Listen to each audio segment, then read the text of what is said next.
indépendantistes. Nous organisons ce souper-causerie depuis maintenant 9 ans et nous cherchons à réunir ou à faire entendre diverses voix du mouvement indépendantiste. Nous avons eu jusqu'à présent des conférenciers comme Jacques Parizeau, Jean Garon, Joseph Facal, Marcel Masse, et ce soir, nous recevrons Mme Martine Ouellette, et je tiens à souligner, pour montrer à quel point l'Action nationale est avant-gardiste, que c'est la première fois que nous avons une femme comme conférencière.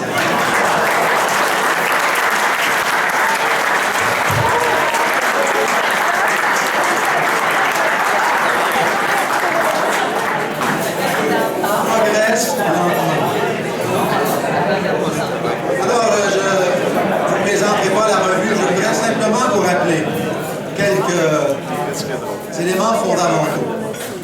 La revue existe depuis presque un siècle. En 2017, nous allons célébrer notre centenaire, ce qui est un exploit non seulement pour la société québécoise, mais pour l'Amérique du Nord, où il n'y a pratiquement aucune revue de calibre intellectuel de celle que nous avons, qui a réussi à persister à travers le temps. Comme le disait le chanoine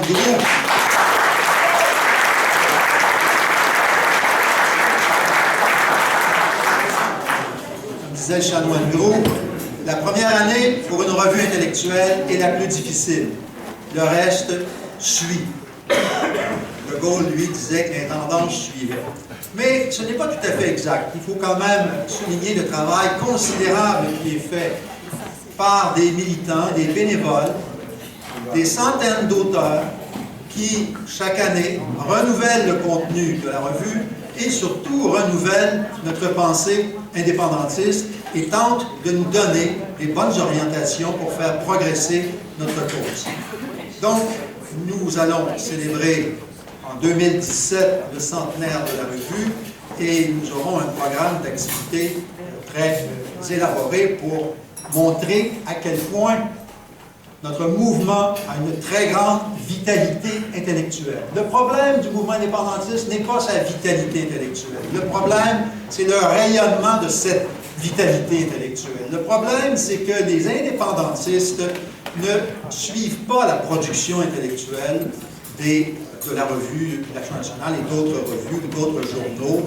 Je pense à l'autre journal, Pierre Dubuc est ici ce soir. Donc, je vous invite, c'est le temps, nous sommes à la veille de la période des fêtes, je vous invite à acheter des abonnements pour donner à vos amis.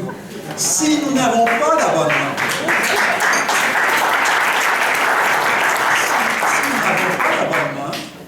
nous ne rayonnerons pas à travers la société québécoise. Et je vous rappelle un dernier point. Cette revue n'a jamais eu de subvention. Nous sommes indépendants et nous en payons le prix. Parce que l'indépendance, ça exige beaucoup d'huile de bras, ça exige beaucoup de détermination, beaucoup d'énergie. Et grâce à notre directeur Robert Laplante, qui a une plume très vive, je pense que nous réussissons à passer à travers ces épreuves. Mais si nous pouvons survivre, c'est bien sûr grâce à vous. Parce que vous nous aidez avec les campagnes de financement que nous organisons, vous nous aidez en étant présents ce soir à ce dîner bénéfice qui sert à financer la production de cette revue qui publie 10 numéros par année et environ 1000 pages de texte par année. Voilà, je termine mon prêche et je vous invite à passer une excellente soirée. Je vous laisserai en compagnie de Lucie Laurier. J'invite Mme Laurier.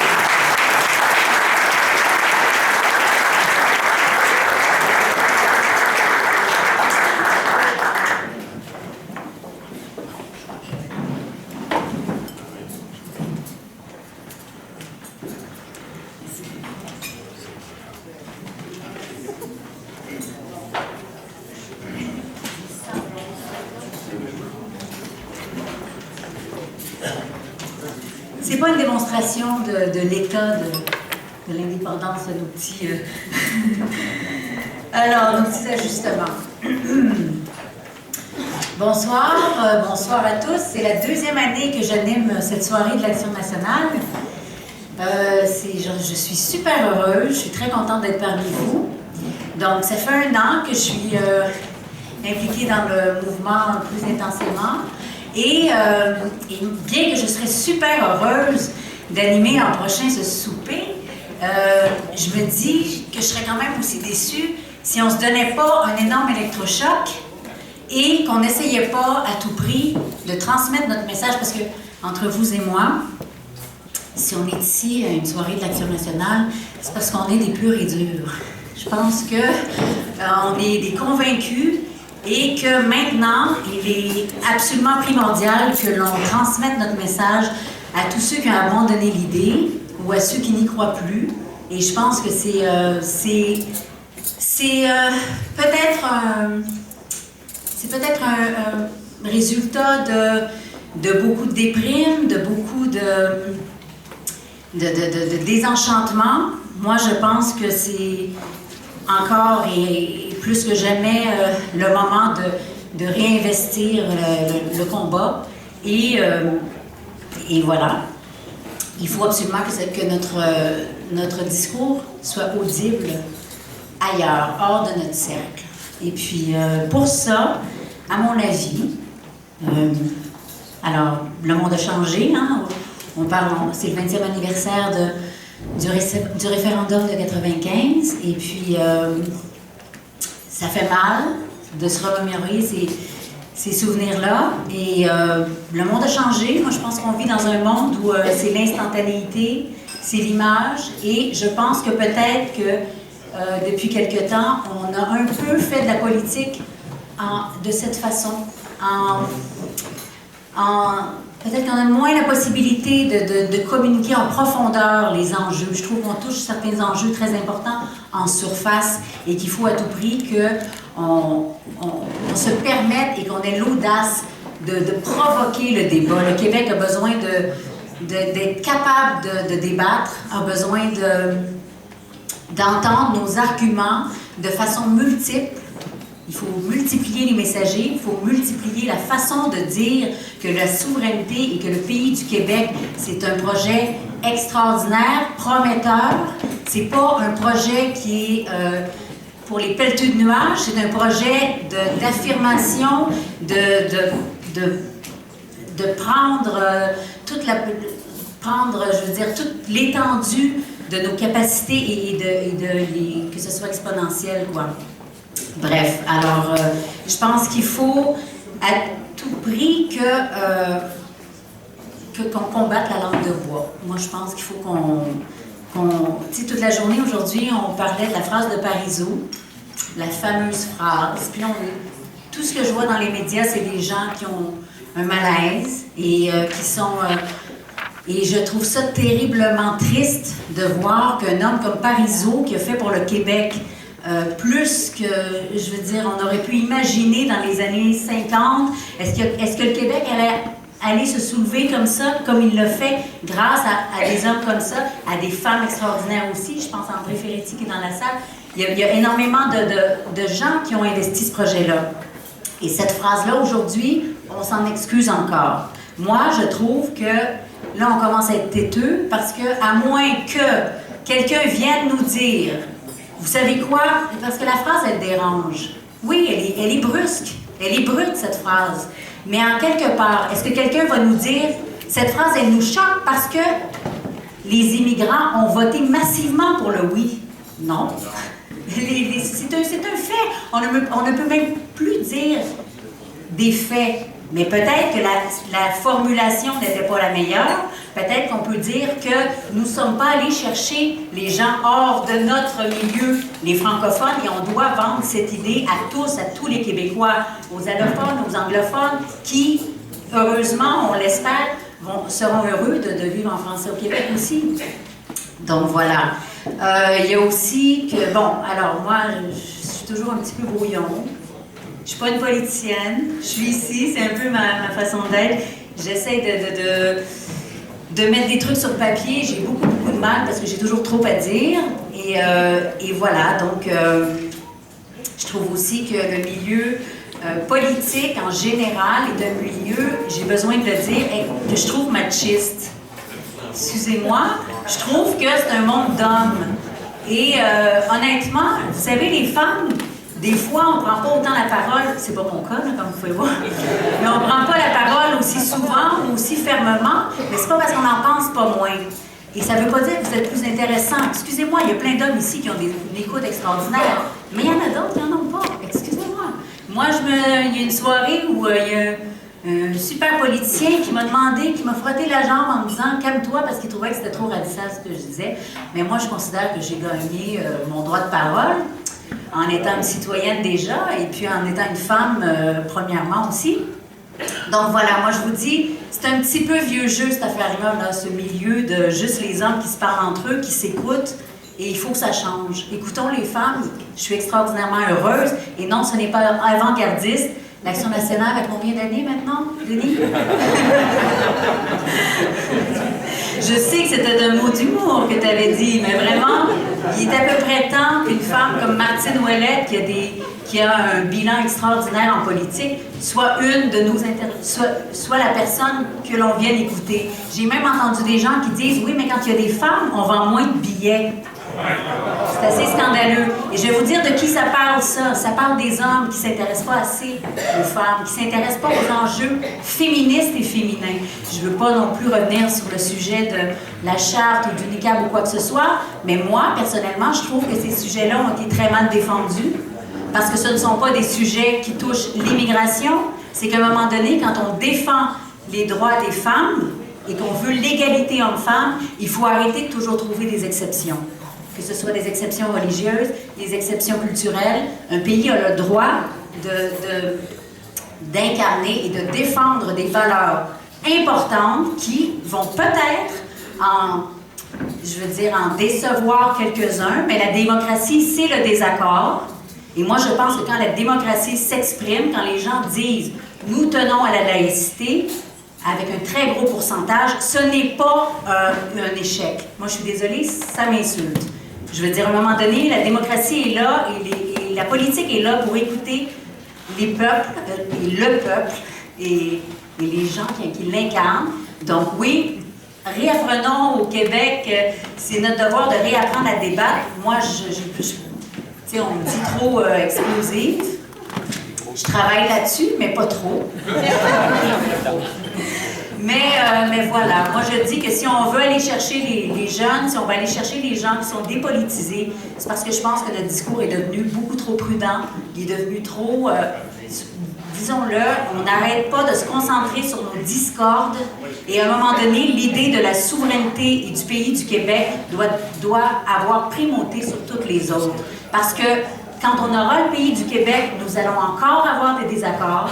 Et c'est ça, la démocratie. Il faut défendre le désaccord et il faut défendre nos convictions. Voilà. Bravo!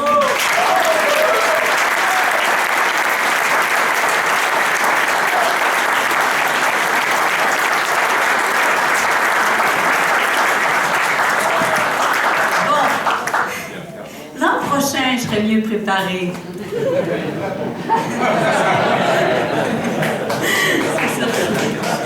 Alors, comme malheureusement, moi, j'ai eu des problèmes d'imprimante en plus. Tu sais, j'ai déménagé il n'y a pas longtemps, problème d'imprimante. C'est comme remaniement de l'indépendance. Tout ça, en ce moment, on se remet en branle. Ben voilà, j'en suis un petit peu l'exemple. Et là, je sais que nous avons de nombreux invités ce soir. Et à la table d'honneur, nous avons, puis je n'ai pas la liste exhaustive des titres. Alors, parmi nous, Xavier Barcelo-Duval.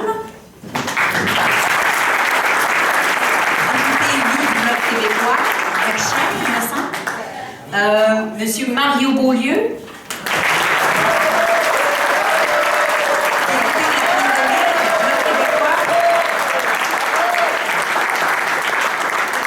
Madame Monique Posé.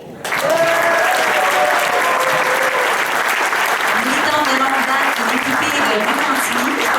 Ils n'ont pas écrit, je les connais quand même. Hein? Alors, Monsieur Simon Beaulieu, cinéaste qui avait réalisé le film Miron et le film sur Godin. Vous savez, il est dans la salle. Gabriel Saint-Marie.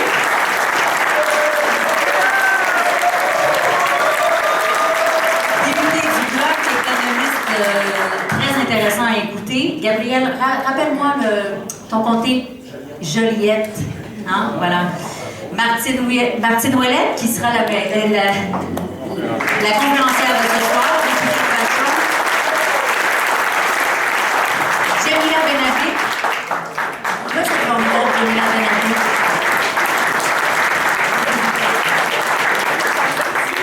Nicolas Bourdon.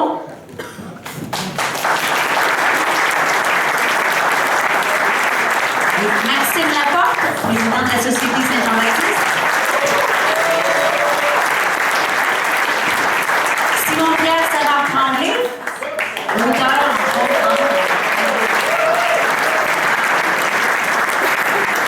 Et celui-là, vous n'allez peut-être pas le connaître parce qu'on ne le voit pas souvent, mais Mathieu Bock-Côté, ça vous dit quelque chose?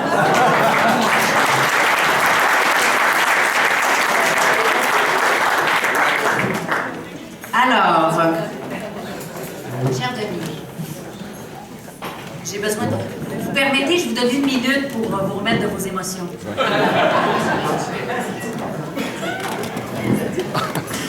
Parfait. Prêt? Voilà.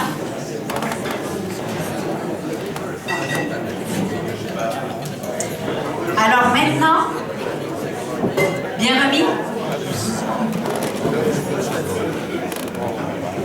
Alors maintenant, nous allons passer à un petit ou un grand moyen, je ne sais pas exactement parce que je ne l'ai pas vu, diaporama et de Christian Gagnon, et je vais lire son texte qui va accompagner ce diaporama qui va nous remémorer ce qui s'est passé il y a 20 ans. Christian. C'est pas le film Back to the Future. Je vais être sûre que je m'avance pas trop vite et qu'on est prêt, oui? D'accord. Alors, nous vivons ce soir un anniversaire qui touche droit au cœur des millions de Québécoises et de Québécois. Il y a 20 ans, jour pour jour, avait lieu le second référendum sur la souveraineté, longuement et minutieusement préparé par le Parti québécois de Jacques Parizeau. Autant cet épisode de notre histoire récente a été passionnant, autant il a mis à jour la vraie nature des leaders fédéralistes québécois et canadiens. En effet, 3 semaines avant le début de la campagne référendaire, le gouvernement fédéral créait l'organisme Option Canada, dans le but précis de violer la loi québécoise sur le financement des consultations populaires en dépensant près de 5 millions de dollars pendant la campagne. Le président d'Option Canada était Claude Dauphin, ex-député libéral de Marquette. À la commission Grenier, chargée d'enquêter sur les dépenses illégales de cet organisme, M. Dauphin s'en est tiré en prétendant qu'il signait aveuglément les demandes de subventions bidons, sans avoir jamais su à quoi l'argent avait servi, et ce, même s'il a été grassement payé par Option Canada durant toute la campagne référendaire.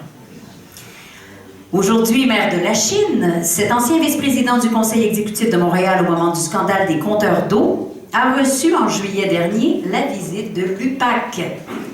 Alors voilà une enquête que nous allons suivre de près. La commission Gomery nous a aussi appris qu'en 1995, le conseil privé de Jean Chrétien a dépassé 19 millions de dollars sous la rubrique Unité canadienne, en plus de charger Chuck Guité d'acheter tous les panneaux réclames du Québec à la veille du début de la campagne pour 8 autres millions de dollars. Il faut aussi ajouter les centaines d'avions, de trains et d'autobus nolisés gratuitement, ou presque, pour remplir la place du Canada lors du mal nommé Love-In. 3 jours avant le vote.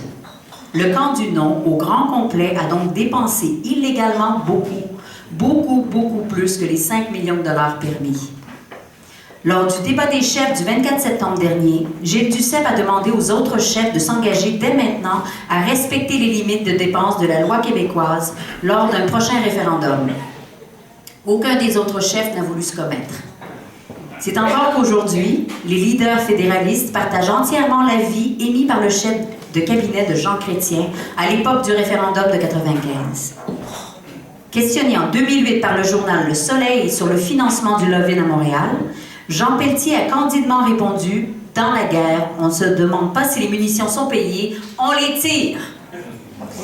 La conclusion que peuvent en tirer les citoyens, même les moins cyniques, C'est qu'en démocratie canadienne, on peut tricher grossièrement et même s'y faire prendre et néanmoins demeurer le gagnant officiel de la joute. Mais ce n'est pas tout. Il y a eu aussi les promesses trompeuses.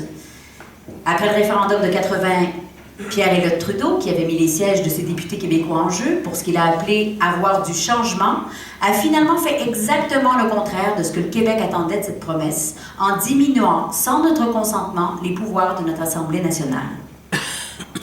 Et Jean Chrétien, en pleine panique, alors qu'à quelques jours du second référendum, les sondages fédéraux donnaient le oui à 7 points d'avance, qu'est-ce qu'il nous a promis? Le 24 octobre 1995, lors d'un rassemblement du non à l'Aréna de Verdun, le premier ministre du Canada a pris 3 engagements solennels à l'endroit des Québécois. Premièrement, il reconnaîtrait le Québec comme société distincte au sein du Canada. Deuxièmement, il accorderait au Québec un droit de veto sur tout changement constitutionnel. Et troisièmement, il instaurerait une plus grande décentralisation du pouvoir fédéral au profit des provinces. Les plus lyriques y ont alors vu l'équivalent des 3 des 5 conditions de Meach. Mais qu'en a-t-il vraiment été? Même après avoir eu une peur bleue de perdre, le Canada a vite conclu que la menace indépendantiste étant écartée, il n'avait plus à céder quoi que ce soit d'important. Le 12 décembre 1995 à Ottawa, le gouvernement chrétien a donc adopté non pas un amendement constitutionnel, mais plutôt une simple résolution à la Chambre des communes, affirmant que le Québec était une société distincte et qu'elle allait se laisser guider par ce principe. Mais cette résolution constituant essentiellement un vœu sans réelle contrainte juridique, tout comme celle de 2006 du gouvernement Harper, qu'en est-il résulté sur la situation québécoise? Rien. Puis, le 2 février 1996, la Chambre des communes a adopté le projet de loi C-110 qui accordait au Québec un droit de veto sur toute modification constitutionnelle. À nouveau, pamoison chez les fédéralistes inconditionnels. Le problème, c'est que la loi a aussi accordé ce droit de veto à l'Ontario, à la Colombie-Britannique, aux Prairies et aux provinces de l'Atlantique. La loi a donc ajouté une condition très contraignante de plus à la formule d'amendement imposée en 82 qui rendait déjà tout changement constitutionnel intéressant, très improbable. Toute modification significative du partage des pouvoirs entre Québec et Ottawa est donc maintenant devenue très improbable, voire impossible. Et puisqu'il ne s'agit que d'une simple loi, ce droit de veto québécois pourrait lui être retiré par n'importe quel gouvernement fédéral majoritaire. Que pouvons-nous donc en attendre? Rien. Enfin, non pas dans la Constitution, mais dans son discours du trône du 27 février 1995, le gouvernement chrétien s'est engagé à ne plus utiliser son pouvoir de dépenser pour créer de nouveaux programmes dans les domaines de compétences provinciales, sans l'assentiment d'une majorité de provinces, et de permettre aux provinces dissidentes d'obtenir une compensation financière si elles mettaient sur pied un programme équivalent. C'était le fameux « opting out ». Le problème, c'est que cette ouverture formulée dans un simple discours du trône ne valait que pour cette session parlementaire-là, qui a pris fin quelques mois plus tard. Qu'en reste-t-il donc 20 ans plus tard? Rien. En 2015, le Québec se retrouve donc avec la même constitution imposée et rejetée par tous les gouvernements du Québec depuis bientôt 35 ans. Le Québec demeure au même point qu'après la nuit des longs couteaux, tout autant à la merci d'un bon vouloir fédéral, tout aussi rarement au rendez-vous. Adieu fédéralisme renouvelé. Adieu reconnaissance constitutionnelle de la nation québécoise. Adieu approche québécoise sur les jeunes contrevenants. Adieu données québécoises du registre des armes à feu.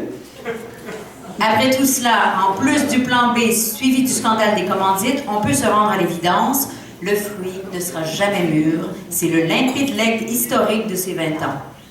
Mais l'année 2015 a aussi été assombrie par la disparition d'un géant. Le 1er juin dernier, nous a quitté l'un des plus grands hommes d'État que le Québec ait eu. Ce soir, nous pourrions en être tristes.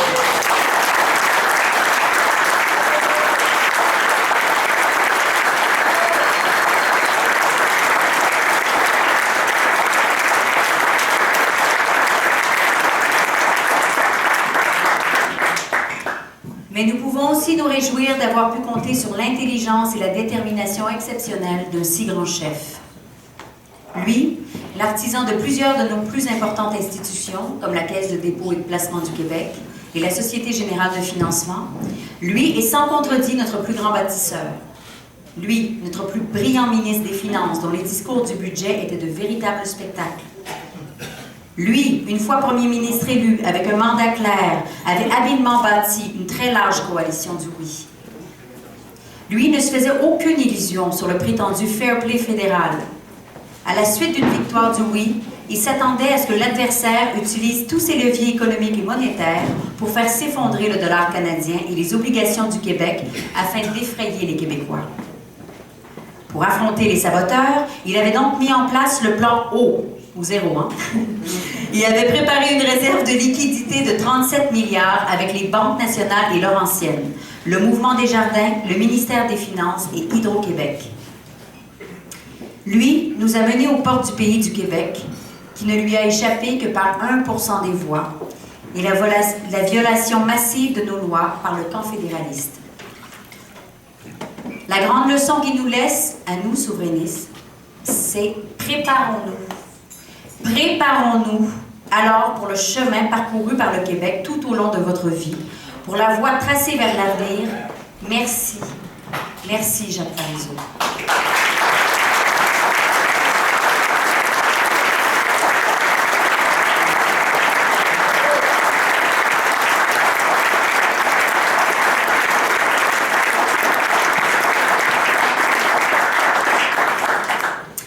J'inviterai maintenant M. Denis Monnière à venir présenter le prix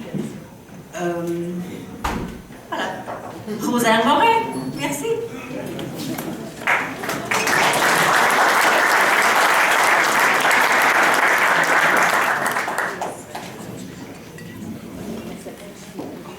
Alors, dans mon exposé d'introduction, je vous ai dit ce soir, c'était la fête des militants. Militants qui écrivent, militants qui travaillent dans les circonscriptions, militants qui travaillent dans la société civile. Et nous avons, à l'Action nationale, institué le prix Rosaire Morin, il y a 5 ans, pour souligner justement ce travail de personnes qui, sans occuper la scène, sans être sous les projecteurs, sont indispensables au succès de notre mouvement. Nous avons donc désigné ce prix, le prix Rosaire Morin, pour reconnaître le travail de cet infatigable écrivain qui a publié plus de 2000 articles et qui a dirigé la revue de l'Action nationale pendant 15 ans. Ce prix a été attribué jusqu'à présent à des personnes qui sont ici dans la salle, comme André Ferretti, Hélène Pelletier-Baillargeon, Henri Laberge. Et donc, ce soir, nous allons décerner ce prix à quelqu'un qui sort de nos habitudes, qui met un peu en jeu notre zone de confort, comme on dit, puisque nous avons été très audacieux, non seulement en invitant Martine Ouellet, mais en choisissant quelqu'un qui n'est pas de Montréal. Vous savez que l'Action nationale doit se faire aussi dans les régions. Et dans les régions, il y a des militants actifs.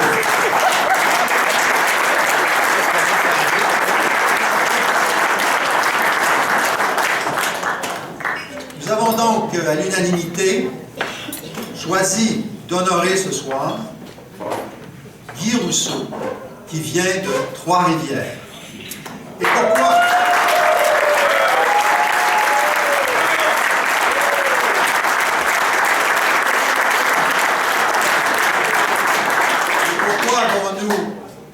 Choisi Guy pour recevoir ce prix, c'est parce qu'il a une feuille de route impressionnante.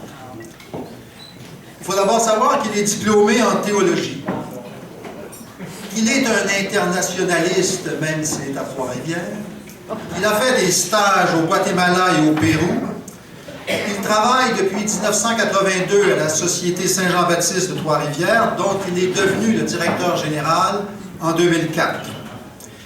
Il sait aussi, peut-être, et c'est peut-être ça la voie du succès, il s'est beaucoup impliqué dans sa région, dans son milieu, dans la société civile.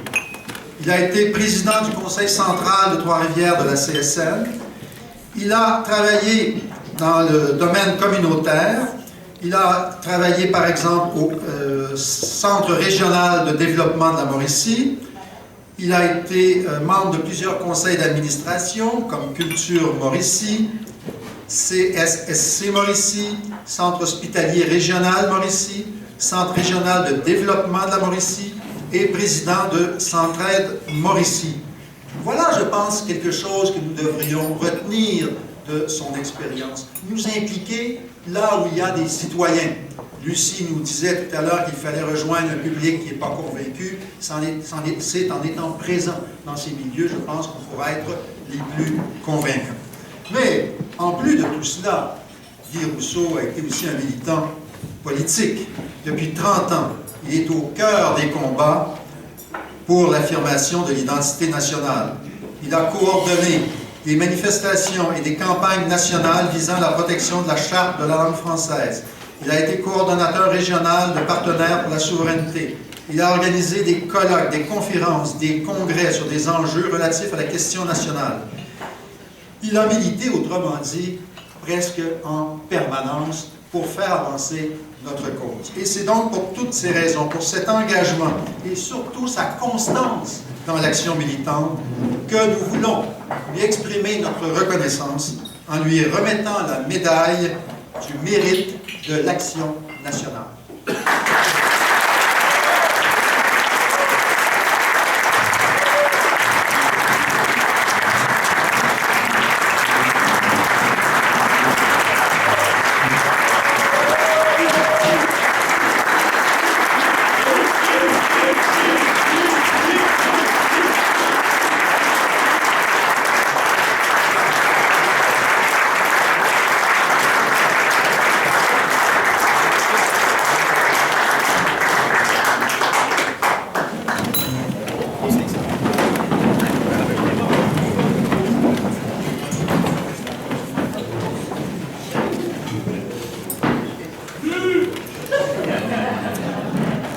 Denis m'a dit que j'avais juste 5 ou 7 minutes.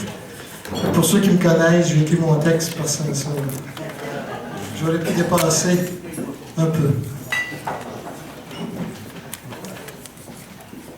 Il y a un vieil adage qui dit que l'on reconnaît la qualité d'un peuple par le sort qu'il réserve aux enfants et aux personnes âgées. Moi, je compléterais en disant qu'au Québec, on reconnaît la qualité d'une organisation nationale à l'importance qu'elle accorde aux militants et aux militantes des régions qui sont au service de la nation, et cela sans que ceux-ci aient nécessairement une notoriété nationale. C'est pourquoi, M. Monière, Robert, il doit y avoir un peu de Robert là-dedans, et membres du Conseil d'administration de l'Action nationale, je vous remercie. C'est tout un honneur. D'autant plus que je vois ceux qui ont eu la médaille avant moi. Henri, Mme Baillargeon, Mme Ferretti, absolument. Je me sens un peu imposteur. J'accueille cette reconnaissance au nom de toutes ces personnes qui, dans toutes les régions du Québec, structurent, organisent, consolident ce tissu social, ce mouvement national nécessaire à la survie de notre peuple. D'ailleurs, depuis 1760, dans toutes les régions du Québec, nous résistons, nous bâtissons et nous affirmons notre volonté d'exister, et cela malgré notre situation de minorité et dans un contexte d'occupation nationale. Depuis plus de 250 ans, nous avons mis à l'épreuve ce que nous avons de meilleur et qui se résume en 3 mots: solidarité, débrouillardise et résilience. Eh bien, mes amis, nous avons gagné. Nous avons réussi. Nous sommes actuellement un peuple reconnu partout à travers le monde en tant que société française moderne, prospère, innovatrice, démocratique, pacifique et solidaire, ouverte au monde et nommez-en. Imaginez si nous étions un pays, nous serions classés parmi les 30 meilleurs au monde. Pas les meilleurs, mais parmi les premiers au monde. Inspiré par ces hommes et ces femmes qui ont bâti le Québec, j'ai toujours eu en mémoire cette citation de Saint-Simon Une idée sans exécution est un songe. C'est ce qui a façonné toute mon implication et ma réflexion, en mettant l'accent de façon particulière sur les processus de changement et sur les structures organisationnelles. Fier de mes racines ouvrières, de toute façon, je ne connais pas autre chose, pendant plus de 40 ans, j'ai mis ma contribution, mes talents d'organisateur, de gestionnaire, parfois d'administrateur au service des classes populaires et du monde ouvrier, apportant ainsi ma petite contribution à la consolidation de la société civile en Mauricie et parfois au niveau national. Ma seule ambition, mon seul intérêt a été de créer, d'organiser ou d'appuyer des mouvements, des idées qui avaient comme objectif la défense des droits, l'amélioration de la qualité de vie de mes concitoyens et concitoyennes ou l'affirmation de notre identité nationale. Je crois que collectivement, nos combats ont porté fruit. Aujourd'hui, le mouvement communautaire, les entreprises d'économie sociale ont réussi à s'affirmer, à se faire connaître sur tout le territoire du Québec et même au niveau international. Le mouvement syndical est devenu un partenaire incontestable dans le développement du Québec, malgré le fait qu'aujourd'hui, il est, selon moi, à la recherche d'orientation de projets nationaux qui dépassent la revendication sectorielle dans une perspective de ce que nous appelions à l'époque le troisième front. Par contre, vous comprendrez mon désarroi actuel devant le peu de ressources, le peu d'enracinement, le manque de structure organisationnelle permanente et le peu d'enthousiasme de la société civile pour notre projet d'indépendance nationale. Mais je suis convaincu que si nous faisons les efforts nécessaires pour entendre les besoins réels de nos compatriotes, pour comprendre les changements structurels et profonds auxquels notre société fait face actuellement, nous réussirons à mettre en place un mouvement national à la hauteur de nos aspirations.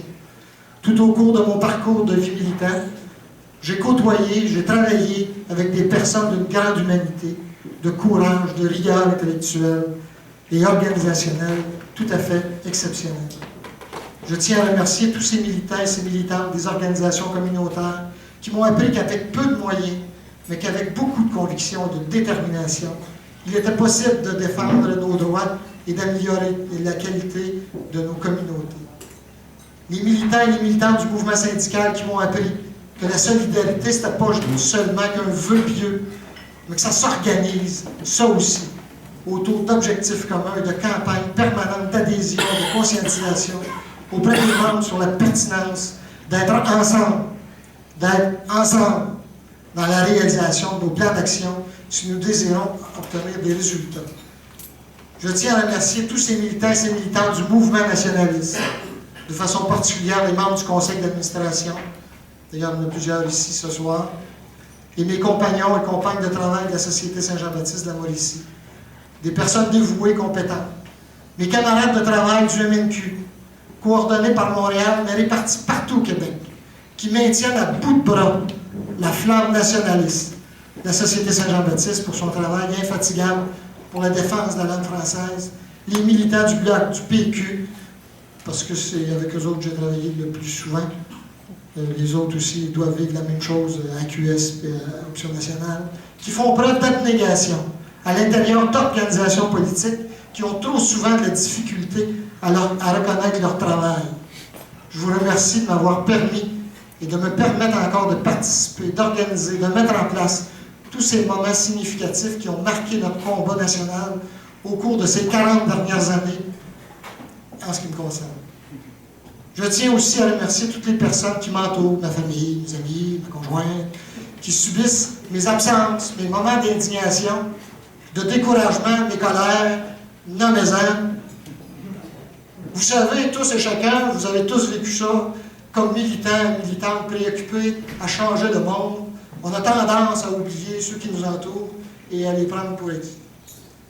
Le prix qui m'est décerné aujourd'hui, je le dois à toutes ces organisations de la société civile, mais je le dois aussi à vous tous ici présents, membres de l'Action nationale, qui grâce à vos réflexions, à vos recherches et surtout à votre disponibilité, nous permet de faire des débats de société, ingrédients essentiels à la démocratie, et de comprendre notre réalité pour mieux la transformer. Vous savez, en terminant, la Mauricie a été découverte à partir d'une perception, soit celle qu'il y avait 3 rivières, alors qu'il n'y en avait qu'une. Et que cette même rivière a été une des maillons importants du développement économique du Québec. Toute l'histoire du Québec passe par la rivière. C'est l'histoire. C'est pas tout s'est passé là, mais si on part des premiers traites des fourrures, puis l'hydroélectricité, la métallurgie, etc. Vous en savez plus que moi, fait que vous m'en montrerez. Pour ceux et celles qui actuellement auraient la perception que le mouvement souverainiste n'aura été que le songe d'une génération, je suis convaincu que si nous appuyons notre mouvement sur les forces vives du Québec, sur les régions et sur la société civile, nous réussirons, comme Rosaire Morin, en 1969, dans le cadre des États généraux du Canada français, à mobiliser tout le Québec pour la dernière étape de notre libération, soit l'indépendance nationale du Québec. À l'occasion, j'appelais Rosaire, fait que ça vous dit un petit peu mon âge. Rosaire n'est pas mal, plus vieux que moi, mais quand même. On a fait quelques bons coups ensemble. À l'occasion, j'appelais Rosaire en plein quart de l'après-midi. Puis il répondait « Bonsoir ». Écoutez, c'est tout un choc, là. 2 heures d'après-midi, bonsoir.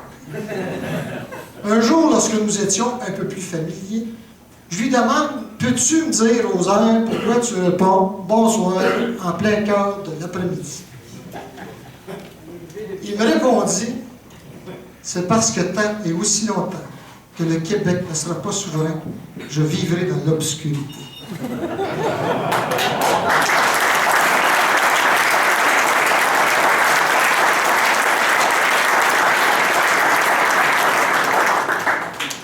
Je suis convaincu qu'aujourd'hui, Rosaire vit dans la lumière et qu'il va certainement nous éclairer pour les prochaines années. Bonsoir. Et merci.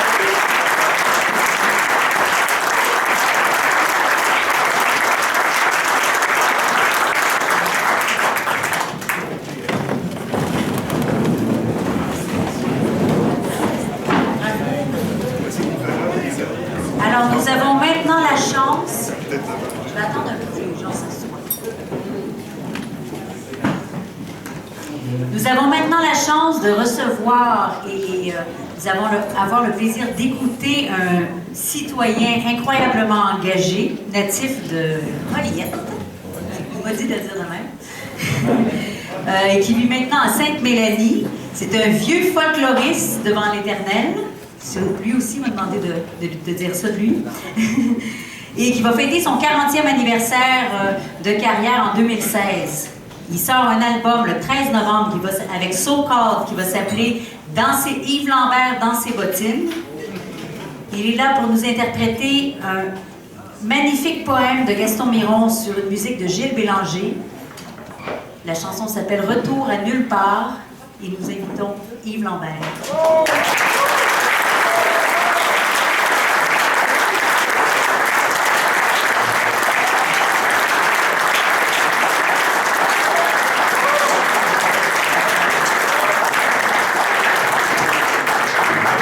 Bonsoir.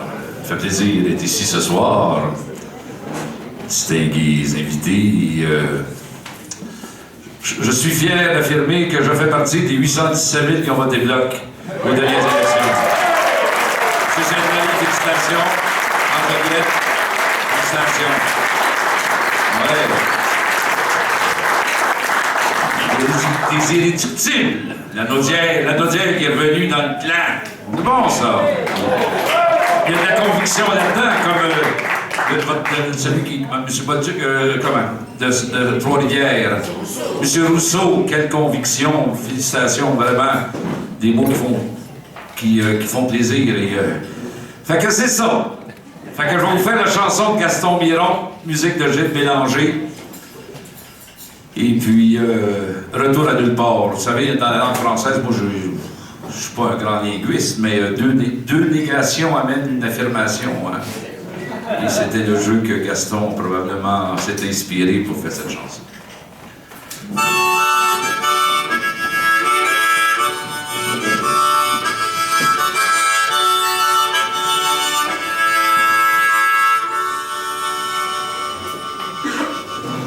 Ça ne pourra pas toujours ne pas arriver. Nous entrerons là où nous sommes déjà. Ça ne pourra pas car il n'est pas question de laisser tomber notre espérance. Partir de rien parce qu'on n'est rien d'autre. Alors où est-ce qu'on va? Qu'est-ce qu'on fait? Errant ce peuple et dans sa langue errante, ce peuple qui n'en finit plus de ne pas naître, ça ne pourra pas toujours ne pas arriver. Nous entrerons là où nous sommes déjà. Ça ne pourra pas car il n'est pas question de laisser tomber notre espérance. C'est rien qu'un jour de plus ou un jour de moins dans notre vie, où le vent est un vent qu'on ne démêle pas de l'homme et sans lui le corps ne tient pas debout. Ça ne pourra pas toujours ne pas arriver. Nous entrerons là où nous sommes déjà. Ça ne pourra pas car il n'est pas question de laisser tomber notre espérance.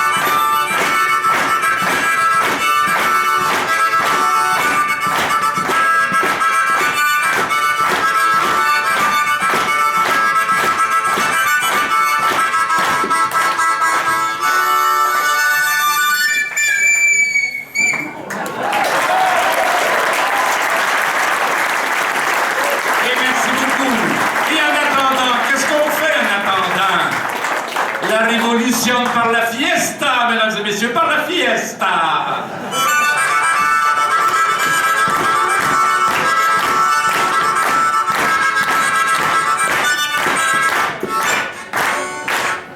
Merci beaucoup.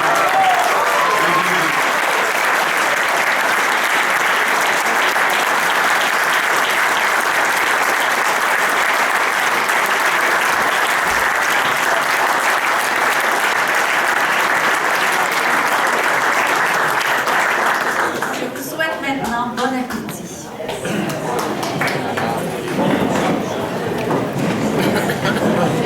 Simplement ajouter un petit mot.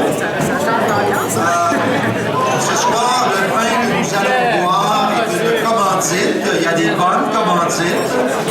Une commandite du vignoble de la rivière et du Chêne, la rivière du Chêne. Donc, si vous appréciez ce vin, il faut encourager les producteurs québécois qui nous encouragent eux-mêmes à poursuivre notre combat. Bon appétit et à plus tard.